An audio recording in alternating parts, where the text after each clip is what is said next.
Salve pessoal, tudo bem? Davi Vega com vocês novamente, dando continuidade aqui na série de vídeos comentando livros. Hoje eu quero falar de um tema que sempre me atraiu muito. Eu sempre fui, não digo um germanófilo, mas sempre me admirou muito a história da antiga Prússia, a história daqueles povos ali que formavam uma confederação germânica que foi unificada pelo Bismarck no século XIX. E até em questões de sociologia, eu sempre fui fã da sociologia alemã, principalmente do Max Weber, né? Aquela sociologia que procurou entender o capitalismo na sua história do espírito do capitalismo, né? Que ele fez aquele trabalho, né? E também a questão burocrática, né? E o alemão sempre foi um povo muito burocrata.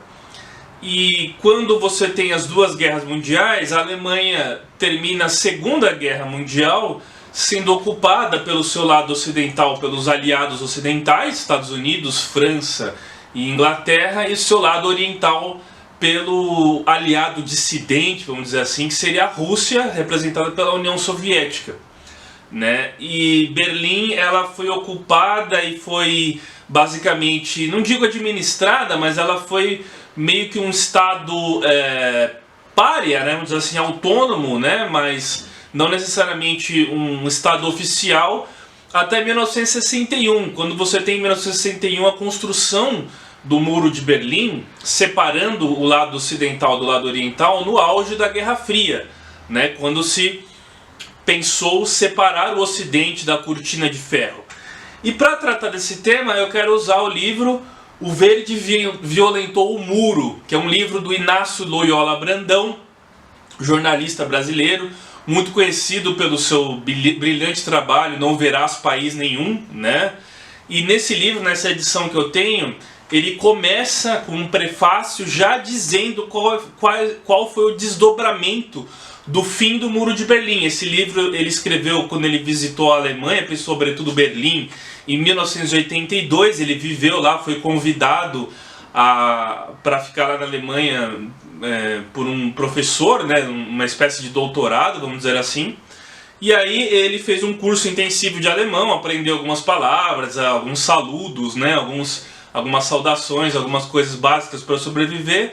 E ele narra a sua experiência, né? É um estranhamento, é uma espécie até de etnografia, vamos dizer assim, da Berlim de 1982, né? Do seu povo, dos seus costumes, pelo olhar de um brasileiro. E esse livro foi traduzido depois para o alemão, e é muito curioso você ler, às vezes, a impressão de uma pessoa de fora sobre a sua cultura, ou sobre os seus hábitos, sobre a sua rotina, né? Como você lê, por exemplo, relatos de estrangeiros em São Paulo, é uma coisa muito curiosa também, né?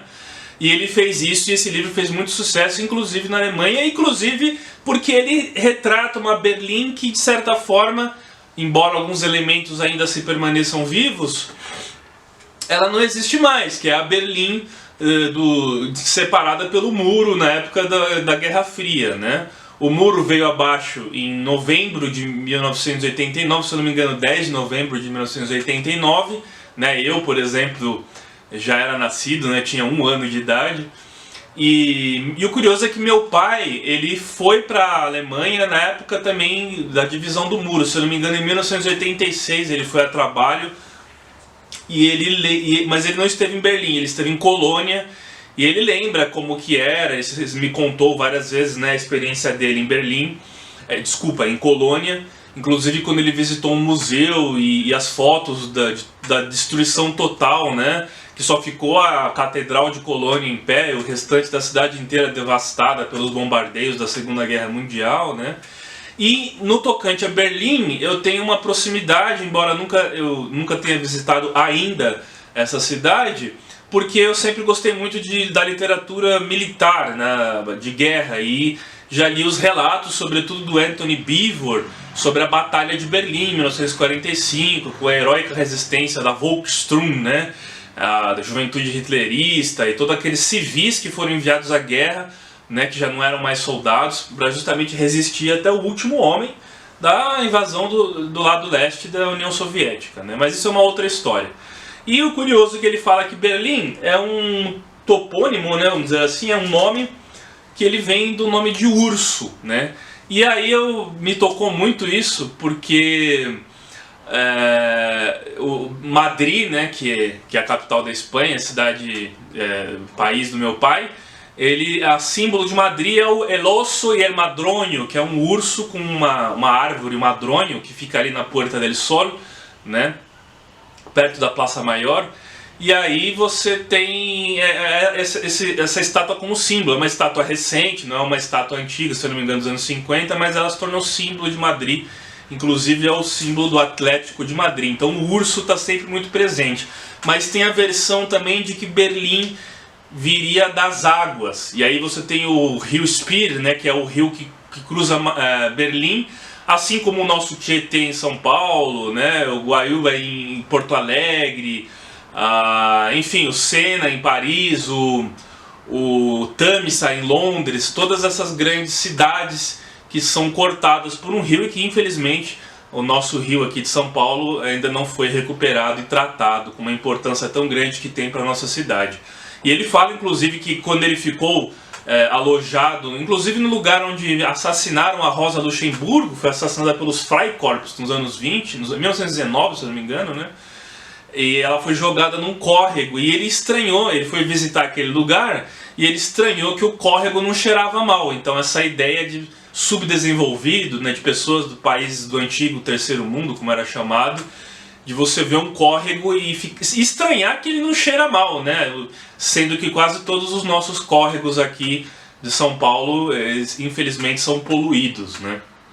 No prefácio ele narra, por exemplo, na época do Egon Krenz, que foi o último líder da RDA, República Democrática Alemã, que seria a Alemanha Oriental, né? E ele fala que ele era um dos últimos líderes mão de ferro da Alemanha Oriental, quando um povo já não estava mais aderindo ao regime, já não estava mais seguindo seus líderes, o partido estava fragmentado, o Partido Comunista Alemão. Enfim, quando você não tem por mais que você tenha uma minoria dirigente, que é o que justamente o Stalin falava, toda revolução tem uma minoria dirigente, mas se você não tem uma adesão popular, não adianta você ter essa minoria dirigente, que ele não vai conseguir mobilizar as massas. E assim como na Hungria de 1956, a Revolução dos Estudantes se insurgindo pela liberdade, né, contra aquele regime nefasto da União Soviética, em Berlim você tinha um descontentamento gigante, né, era a frase de todos os alemães, né, derrubem o muro, e sobretudo depois do anúncio da Glasnost e da Perestroika do Gorbachev, né, o Mikhail Gorbachev, com a abertura econômica e a abertura política, já se pensava que a União Soviética estava chegando ao fim, né? Já se sabia que aquele regime não se sustentava e vai se intensificar depois com o Boris Yeltsin no início dos anos 90, né? Mas era toda aquela época do Ronald Reagan, né? Com aquelas negociações para o fim da União Soviética e tudo mais. E, sobretudo, você tem um palco onde isso se materializou, que foi a própria Berlim, né? E é simbolizada justamente pela queda do muro, né? E esse líder Egon, ele foi justamente o último líder assim de expressão comunista, vamos dizer assim, da Alemanha, né? Ao lado ocidental era a República Federativa Alemã, que é o nome da Alemanha hoje, né? E Berlim era uma cidade que não necessariamente era considerada a capital oficial nem da República Ocidental Alemã e nem da República Oriental Alemã, né? Nem da Alemanha Oriental. República Democrática Alemã. Então assim, você tinha as embaixadas em Berlim, do lado oriental, mas elas não respeitavam alguns tratados internacionais que exigem a forma com que ela as embaixadas deveriam respeitar os metros, a metragem, enfim, tem uma série de regulamentações internacionais que não eram respeitadas. E aí era considerado uma zona ocupada, é muito parecido com o que acontece nesses lugares como colinas de Golã, ali no Oriente Médio, né, por conta do conflito Israel e Palestina e tudo mais, era uma zona ocupada.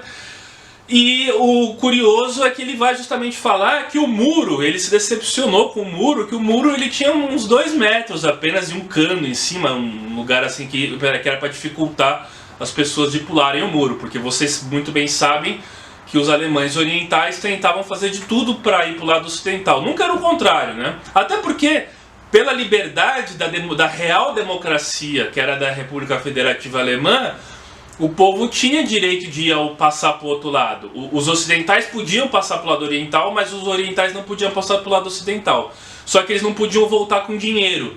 Então eles tinham uma quantia certa de marcos alemães que eles poderiam levar para o lado oriental, fazer compras lá, mas não podiam voltar com dinheiro. Então alguns até ficavam na fronteira ali para fazer compra para o lado que era mais barato, o lado do socialismo, né? Só que aos cidadãos do lado oriental era impossível você cruzar para o lado ocidental. Inclusive eles pagavam com a própria vida. É sabido que cerca de 80 pessoas, 80, quase 90 pessoas foram assassinadas tentando cruzar o muro desde 1961 até 1989, que foi a época que o muro existiu. E tem uma foto famosa, né, justamente quando se tinha o muro, se estava na construção do muro, do famoso Hans Conrad Schurman. O Hans Conrad Schurman, que é essa foto aqui que vocês devem muito bem conhecer, ele era um soldado do exército comunista alemão, né, da República Oriental Alemã, Democrática Alemã, e ele pulou a cerca, né, para o lado ocidental, ou seja, simbolizando a rejeição ao regime comunista, e essa imagem foi cansadamente utilizada pelo lado ocidental, né, como propaganda. Você tinha até a imprensa sensacionalista do lado ocidental, se eu não me engano até representado às vezes pelo Deutsche Welle, que é aquele jornal famoso alemão até hoje, que falava justamente, colocava a Alemanha, a RDA entre aspas, né? E o lado oriental colocava o lado ocidental como West Berlin, o Berlim Ocidental, com o B minúsculo, né? De menosprezando e tudo mais. E o Inácio de Loyola Brandão, ele fala justamente alguns bastidores da queda do Muro de Berlim que a gente não teve acesso. O Hans Conrad, é sabido que ele se suicidou nos anos 90, né? Ele se enforcou no jardim de sua casa, ele que foi símbolo da liberdade, né? Quando ele pulou do lado socialista para o lado democrático liberal, vamos dizer assim, capitalista, né? Mas ainda continua sendo um ícone da liberdade, né? E ele conta justamente que no fim do Muro de Berlim, né, talvez uma pessoa que estava na redação de um jornal, uma pessoa não identificada, ao invés dele falar que se estavam indo derrubar o muro, ele tinha lançado uma nota no jornal falando que o muro caiu. Então foi um furo editorial, um furo meio que falso. Mas a história ela é repleta às vezes de um furo de notícias falso que muda totalmente o curso da história.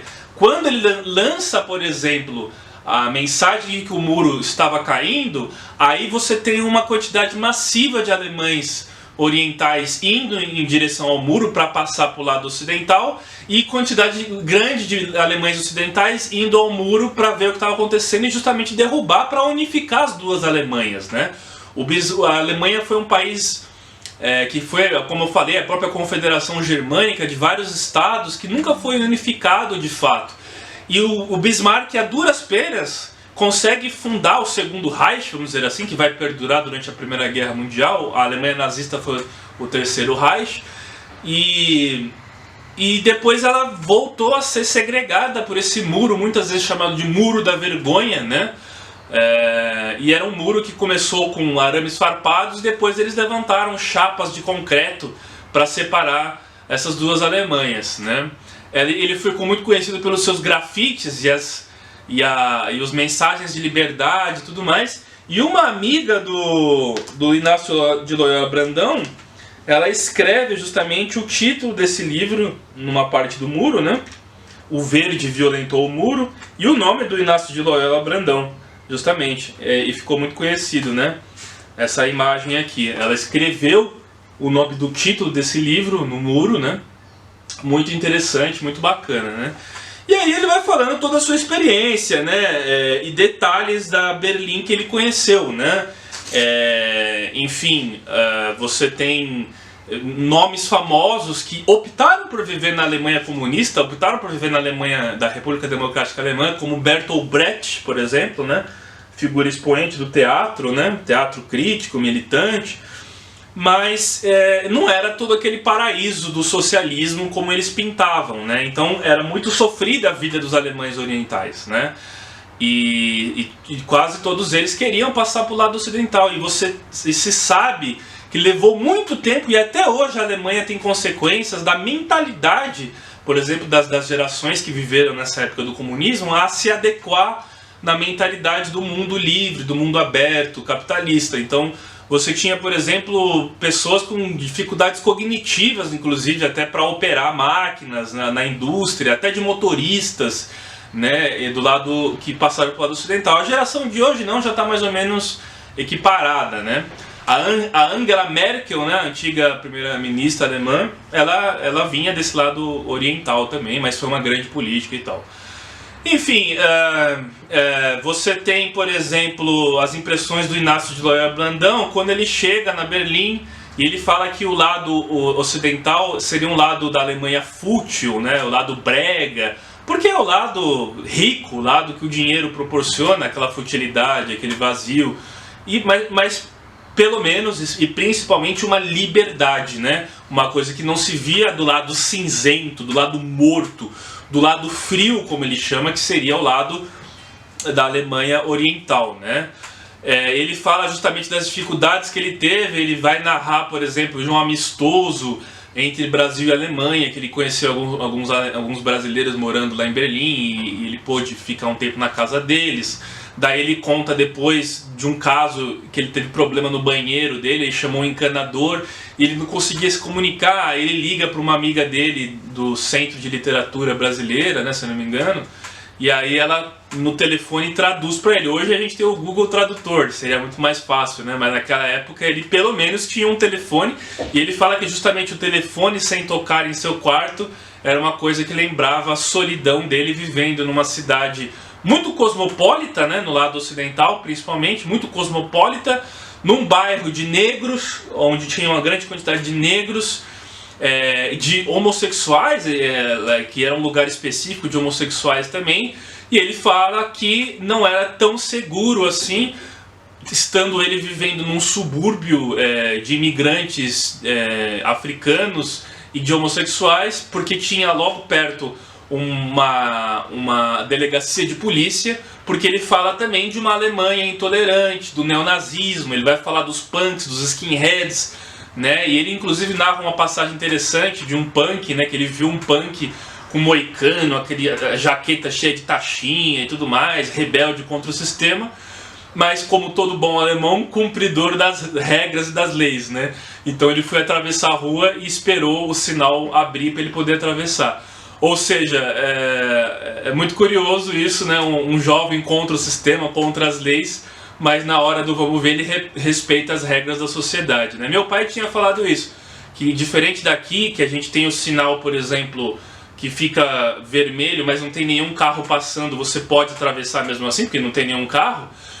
Na Alemanha você tem que esperar, mesmo sem passar nenhum carro, ele ficar verde para você atravessar. Se um guarda te ver quebrando, né, atravessando no sinal vermelho, você é multado, né? Uma coisa curiosa também que ele fala no livro, que eu não sabia, é que a Áustria, estando do lado ocidental, após a Segunda Guerra Mundial, quando a Hungria tinha um regime socialista, eles tentaram fazer um muro também separando a Áustria e da Hungria, e já foi um país único, a Áustria-Hungria, o Império Austro-Húngaro, né? Muito curioso isso daí, né? E ele fala justamente mas essa ideia não vingou muito igual na Berlim, né? E ele fala justamente que o lado ocidental conseguia olhar e ver o lado oriental, assim como o lado oriental conseguia ver, porque era um muro de 2 metros apenas, né? E eu acredito que como deve ter sido trauma para os alemães morarem numa cidade segregada assim, né? Enfim, depois que o muro caiu, eles começaram a vender partes do muro, né? Sobretudo aqueles pedacinhos do muro que tinha algum grafite, alguma coisa, e realmente eles vendiam caro, né? Virou um artigo, um negócio de luxo. E algumas partes dos muros os hotéis começaram a colocar nos seus lobbies, né? Ali na recepção, ali como história, como símbolo e tal. E quando o muro caiu, o Inácio de Loyola Brandão já estava aqui no Brasil. E aí ele recebeu uma parte do muro de um amigo que estava dentro de um jornalista, inclusive, estava dentro de uma edição do Robinson Crusoe. É um dos livros favoritos dele, aí tinha um pedaço do muro lá que o cara mandou pelo correio para ele e tal, né?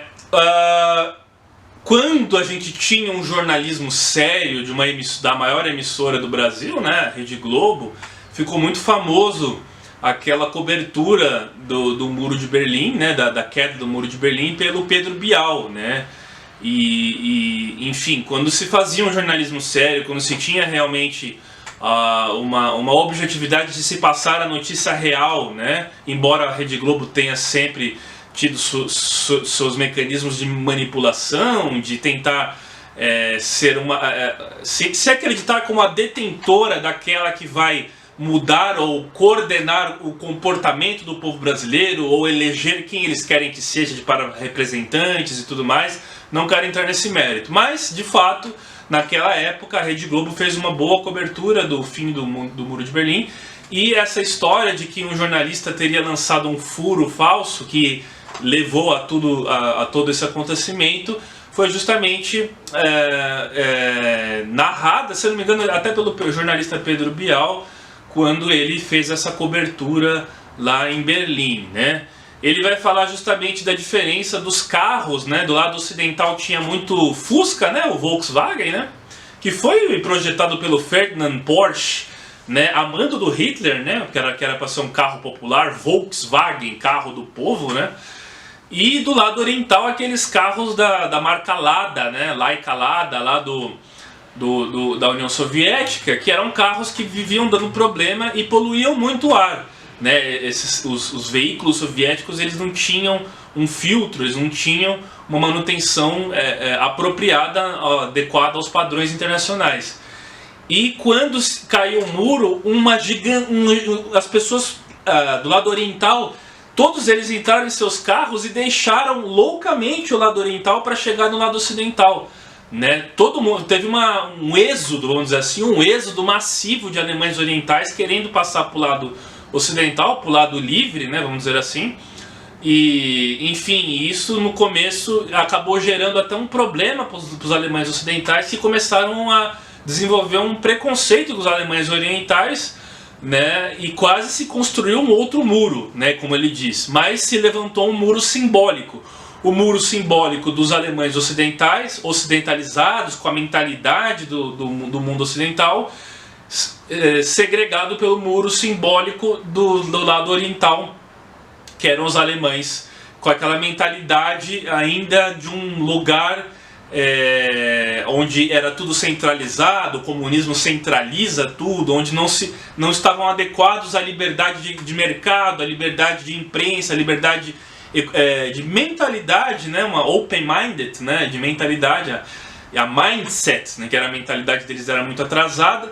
E o que aconteceu foi justamente uma explosão até do neonazismo na Alemanha Oriental, né? Os skinheads neonazistas, a maior parte deles era do lado oriental, que eram aqueles que sofreram um choque com a unificação das duas Alemanhas e não conseguiam se adequar ao modus vivendi ocidental, e eles eram muito provincianos quando estavam do lado oriental e não conseguiam se adequar ao mundo mais diversificado. Então começa a ter a xenofobia contra imigrantes, né? Principalmente os imigrantes turcos, tem muito turco na Alemanha, as questões, vamos supor, do mundo moderno, né? LGBT, essas coisas, homossexuais. Eles eram conservadores ao extremo, que viviam num regime que não era um regime aberto a essas contemporaneidades, vamos dizer assim, né? E aí você tem todos esses problemas, né? Choques culturais e problemas que a Alemanha fez emergir com a abertura, sobretudo, né, a abertura do país pro lado, e a integração do lado oriental com o seu lado ocidental livre, né, que correspondia justamente à mentalidade da Europa livre, da Europa ocidental, né. Mas mesmo dividida, a Alemanha tinha seus pontos de convergência, né, de intercâmbio. Então acontecia muito dos alemães orientais irem para o lado ocidental vender comida, né, quando conseguia passar, isso antes da construção do muro. Mas mesmo após a construção do muro, que antes era um muro simbólico, como eu disse, né, era uma abstração até ele ser concretizado com a construção. Mas você tinha alguns pontos de intercâmbio de linha férrea, mas pelo ar eles proibiram do lado oriental as companhias aéreas do lado ocidental, como a Pan Am, né, British Airlines, todas essas companhias famosas que fazem viagens por todo lado, eles foram proibidos, né, que só foi voltar a ter voos do lado oriental depois, né. Enfim, ele fala da antiga polícia Stasi, né, a antiga polícia secreta do lado oriental, que era terrível e temível, que pegava justamente esses dissidentes, como sempre, né, uma pessoa tentando fugir daquele horror do comunismo para um mundo livre, ele sempre vê aquelas pessoas como dissidentes, como traidores. É a mesma justificativa que os cubanos fazem aos que fogem na balsa para tentar chegar em Miami, ou aos norte-coreanos que conseguem fugir para a Coreia do Sul, enfim.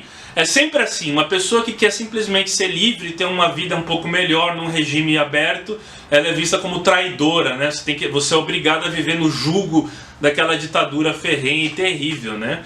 E a Stasi, ela tinha elementos que eram usados inclusive pela antiga Gestapo, que era a polícia nazista, né? Bem como a KGB também treinava essa Stasi e tudo mais. Então, no processo de desnazificação da Alemanha, você teve tanto do lado capitalista quanto do lado socialista antigos membros e antigos métodos usados pelos nazistas que sobreviveram, né? Enfim, é muito curioso, né? Isso me fez lembrar muito, como a gente é criado pela imagem, né? Me fez lembrar esse livro muito o filme Adeus Lenin, né? Que era aquele filme alemão muito bacana, muito curioso, que eu recomendo, né, fortemente, com aquele ator famoso alemão, esqueci o nome dele, acho que é Joaquim alguma coisa. Ele era jovem nesse filme ainda, depois ele fez muito sucesso em Hollywood, fez vários filmes em Hollywood também, que conta a história justamente dessa unificação das Alemanhas, né, simbolizada pela estátua do Lenin. Na Alemanha, na União Soviética, você tinha estátuas do Lenin para todo lado, e a gente vê hoje justamente eles derrubando as estátuas do Lenin em vários lugares, que é muito simbólico você derrubar uma estátua do Lenin, né, simbolizando que você rejeita aquele passado de opressão, né, da União Soviética e tudo mais. E aí você tem justamente uma mãe que ela é totalmente influenciada pela propaganda comunista e tudo mais, e ela não aceita que a Alemanha seja unificada. E o filho dela começa a mentir para ela, cria até um canal de televisão falso, né, para tentar deixar ela feliz, falando que a Alemanha Oriental ainda existe na época que a Alemanha está se unificando. Mas aí no filme você vai tendo detalhes justamente de elementos que vai se mudando justamente pela percepção de um jovem da Alemanha Oriental quando chega à Alemanha Ocidental. Então o McDonald's é muito famoso, a imagem do McDonald's, enfim, a Coca-Cola, várias coisas, assim, das coisas consumíveis às maiores, as culturais, que vai justamente sendo introduzida naquele lugar que era tão isolado, tão fechado para o mundo, né? Recomendo fortemente esse filme, Adeus Lenin, né? Enfim, é isso aí. Eu acho que a gente, embora viva num país onde é o mesmo governo, o mesmo regime para o país inteiro, né? Como o Brasil, nós temos nossos muros simbólicos, né? Nós temos, por exemplo, a zona central, as zonas oficiais, onde você tem o Estado de Direito, que tem um muro simbólico separando a periferia, né? Isso acontece muito no Brasil. E a gente tem muros concretos também que separam a periferia do centro. Então eu me lembro quando eu fui para o Rio de Janeiro a última vez, eu fui pela linha vermelha, estava indo de ônibus, e se ergueu um muro separando a periferia, né, a favela da linha vermelha, com a cidade do Rio de Janeiro. E isso foi feito sobretudo na época da Copa do Mundo de 2014, né? E depois com as Olimpíadas de 2016, que o Rio de Janeiro foi a cidade sede, para você separar dos turistas aquilo que você não quer ver, aquilo que é indesejável, que é a periferia. E enfim, a gente vive num país de condomínios, condomínios murados, com cercas de arame farpado, eletrificadas, que não deixa de ser muito diferente de um muro que separou por muito tempo duas mentalidades, duas partes de uma mesma cidade, de um mesmo povo que bravamente sempre lutou pela sua unificação, né? Até mesmo a seleção alemã que jogava nas Copas, jogava as duas seleções, a da Alemanha Ocidental e da Alemanha Oriental, e os títulos da Alemanha são todos da Alemanha Ocidental, né? E agora a Alemanha pode jogar por uma seleção única, baixo uma mesma bandeira, uma única bandeira, né? Assim como participar de outros eventos mundiais, que todos os povos que têm uma origem comum, uma língua comum, uma cultura comum, eles lutam por essa unificação. Eles lutam pelo direito de poder exercer a liberdade entre seus irmãos no mesmo território. E esse território não é só o território do Estado-nação, porque a nação ela é anterior ao Estado. A nação está ligada à questão étnica do indivíduo e cultural também, que não está necessariamente ligada ao Estado-nação moderno. Então a gente tem que pensar muito nisso quando a gente vê os casos dos curdos, os casos de alguns armênios que moram fora da Armênia, casos de povos, os judeus até pouco tempo, agora tem o Estado de Israel, mas de povos que lutam justamente por um Estado-nação, mas que eles já são nação antes de existir esse Estado-nação, onde eles possam exercer as suas liberdades, a sua soberania, o seu destino manifesto, vamos dizer assim, a autodeterminação dos povos. E infelizmente a gente vê hoje a Rússia querendo resgatar esse mundo, que é um mundo extinto da União Soviética pela figura do Putin, né? Mesmo às duras penas ele não consegue isso. Os países antigos da União, que pertenciam à União Soviética, eles querem pertencer ao mundo ocidental, eles querem pertencer à OTAN, à União Europeia, com todos os seus defeitos. Eu sou um grande crítico à OTAN, eu sou um grande crítico à União Europeia, ao mundo moderno, mas eu entendo que os povos, a mentalidade das pessoas, ela é outra hoje. Eles querem pertencer a um mundo mais livre. E, enfim, eu não sei no que vai dar, se a gente vai ter uma nova guerra fria, entre aspas, multipolar, com Estados Unidos, China e Rússia, com vários blocos multipolares isolados. A gente volta a ter um mundo voltado para si mesmo, dos nacionalismos, dos identitarismos, né? Aquele mundo globalizado ou globalista, pejorativamente chamado, ele é um mundo que está sendo repensado hoje. Mas eu acredito que, independente de qual a escolha que o país tome, o mais importante deve ser preservado, que todo mundo que viveu baixo uma ditadura e uma mão de ferro poderá dizer, né? Que é sobretudo viver em uma nação livre.